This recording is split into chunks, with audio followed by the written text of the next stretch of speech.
Ladies and gentlemen, this may very well be our last official visit to the United States before retiring from office next year.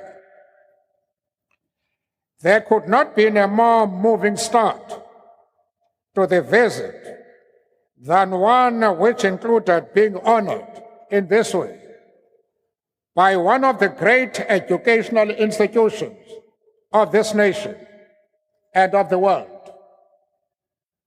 I know that through this award, you are not so much recognizing any individual achievement, but are rather paying tribute to the struggles and achievements of the South African people as a whole.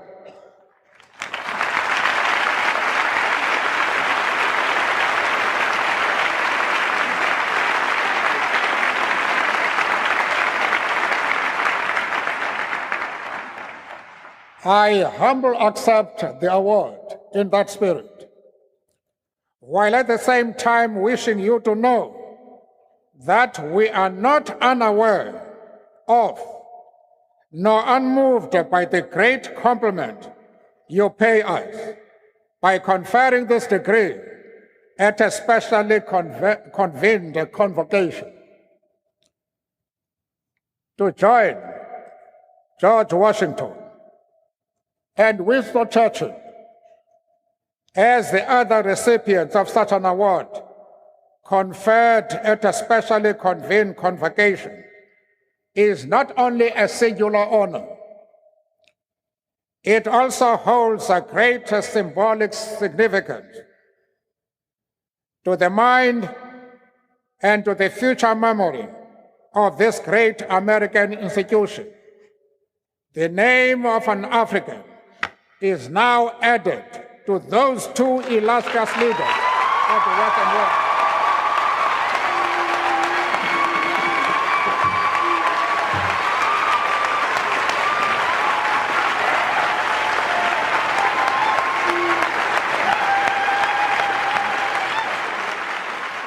If in these later years of a life lived in pursuit of equality, we can at last look upon our own country as one in which citizens, regardless of race, gender, or creed, share equal political rights and opportunities for development, we do so with great gratitude towards the millions upon millions all around the world who materially, thank you very much, who materially and morally supported our struggle for freedom and justice. Together with those freedom and justice-loving citizens of the world, we do at the same time, however, note that at the end of this century, a century which humanity entered with such high hopes for progress, the world is still beset by great disparities between the rich and the poor, both within countries and between different parts of the world. If in individual life we all may reach that part of the long walk where the opportunity is granted to retire to some rest and tranquility, for humanity, the walk to freedom and equality seems, alas, still to be a long one ahead. This august institution gains its standing and reputation also from the manner in which it has conducted and continues to conduct itself as an international presence.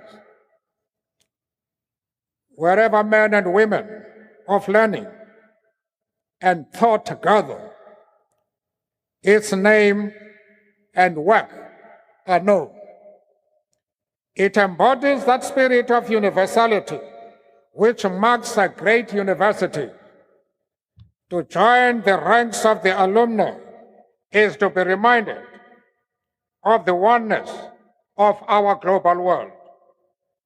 The greatest single challenge facing our globalized world is to combat and eradicate its disparity.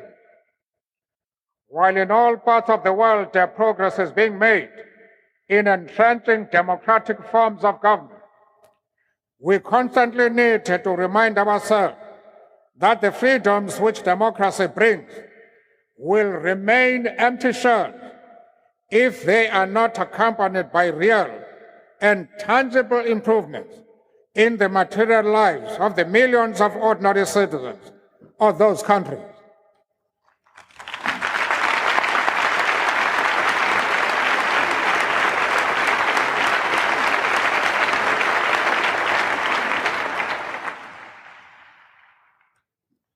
Where men and women and children go burdened with hunger, suffering from preventable diseases,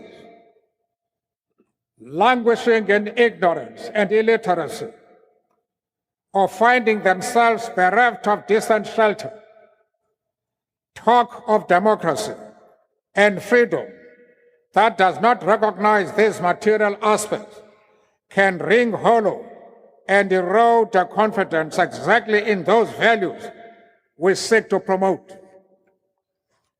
Hence, our universal obligation towards the building of a world in which there shall be greater equality among nations and among citizens of nations.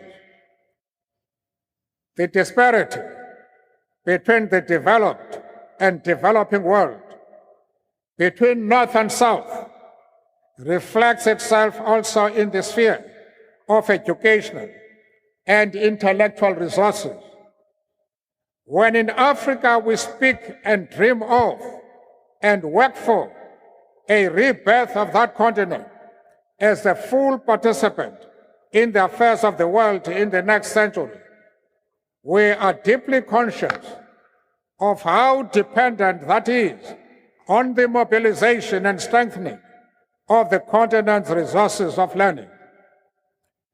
The current world financial crisis also starkly reminds us that many of the concepts that guided our sense of how the world and its affairs are best ordered have suddenly been shown to be wanting. They are seen to have hidden real structural defects in the world economic system. The precepts of the economic theories who could so confidently prescribe to all now appear to have drawn much of their apparent intellectual validation from having been unchallenged by the day-to-day operation of a system that operated in the interest of the powerful.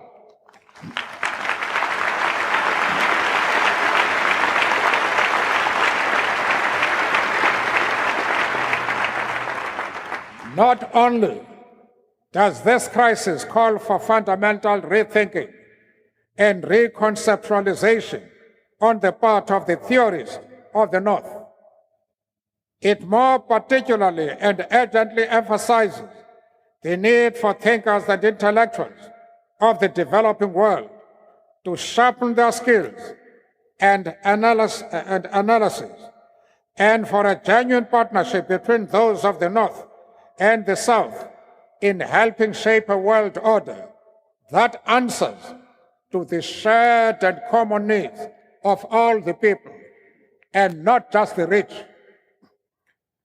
This university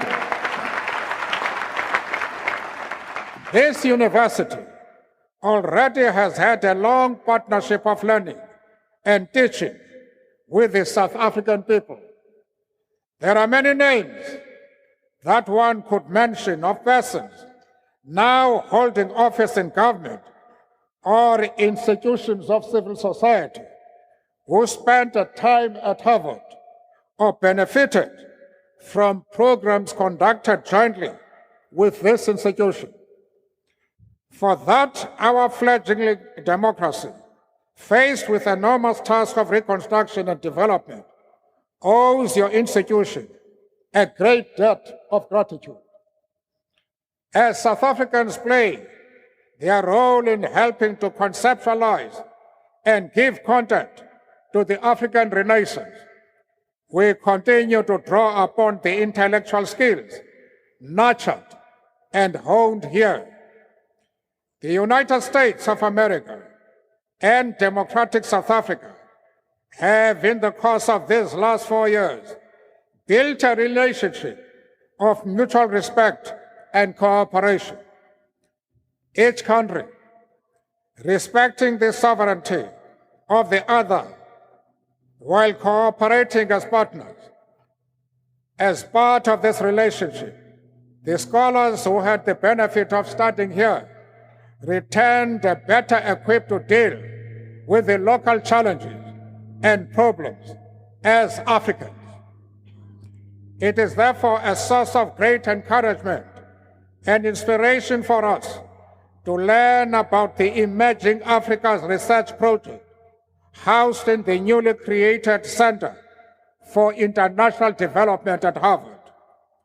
Its objective of undertaking an appraisal of Africa's economic, social, and political history, as well as the problems facing the continent, is timely and to be greatly welcomed. That it will be doing this in collaboration with African research institutions and scholars will serve to strengthen and build African intellectual capacity to take charge of its reconstruction and regeneration. I am confident that it will also strengthen and build your own understanding of African reality and your capacity to analyze that reality as part of our shared world. Mr. President, we accept this great honor bestowed upon us today as a symbol of how South Africa and the United States, Africa and the West, the developing and the developed world, are reaching out and joining hands as partners in building a world order that equally benefits all the nations and people of the world. For 300 years, this great institution has served its nation with distinction. We enter the new millennium in the hope that the rich fruits of learning, science, and technological progress will, in this coming century, truly be shared by all in this global village in which we live. We are confident that this institution, of which we are now a proud member, will play a leading role in achieving that.